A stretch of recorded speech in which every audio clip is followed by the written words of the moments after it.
Joker একটি jokes বলল, সেটা শুনে সবাই খুব হাসলো।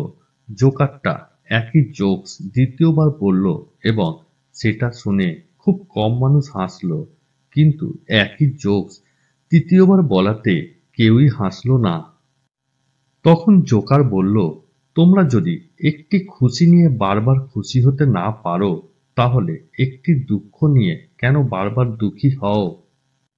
যদি কিছু নিতে চাও তাহলে জ্ঞান নাও, যদি কিছু দিতে চাও তাহলে দান দাও, যদি কিছু ধারণ করতে চাও তাহলে ধৈর্য ধারণ করো, যদি কিছু ত্যাগ করতে চাও তাহলে অহংকার আর লোভ ত্যাগ করো, যদি কিছু জয় করতে চাও তাহলে হৃদয় জয় করো, যদি কিছু রাখতে চাও তাহলে আত্মসম্মান রাখো, যদি কিছু বলতে চাও তাহলে সত্য বলো।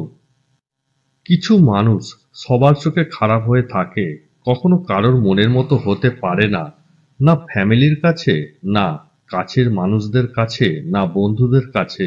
বর্তমানে মানুষ না খেয়ে কয়েকদিন কাটিয়ে দিতে পারবে, কিন্তু ফোন আর ইন্টারনেট ছাড়া এক মুহূর্তও থাকতে পারবে না। আন্দোলন আগে হতো রাজপথে, আর এখন হয় ফেসবুকে। পৃথিবীতে এমন কোনো প্রবলেম নেই যার কোনো সলিউশন নেই। বাবা মা দুটো সময় কাঁদে, বিয়ের পর মেয়ে যখন অন্যের ঘরে যায়, আর ছেলে যখন তাদের থেকে মুখ ফিরিয়ে নেয়।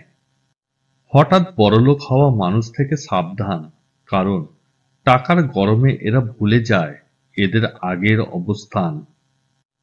জীবনের পাঁচটি বড় শত্রু: এক, নিজেকে দুর্বল ভাবা; দুই, নোংরা চিন্তা ভাবনা; তিন, অহংকার করা; চার, ভুল ধারণা তৈরি করা; পাঁচ, আলস্য জীবনযাপন করা। মানুষকে ঠকাতে যাদের বুক কাঁপে, বিবেকে বাধে, তাদের জীবনে কখনো সুখ হয় না। দুঃখই সারা জীবন তাদের আড়াল করে রাখে। যে ছেড়ে গেছে তাকে ভুলে যাও, যে সাথে আছে তাকে গুরুত্ব দাও। নিজে সৎ থাকলে ঠকে গেলেও শান্তি। সম্পদ কখনো সুখ এনে দিতে পারে না, সুখ আসে মনের সন্তুষ্টি থেকে।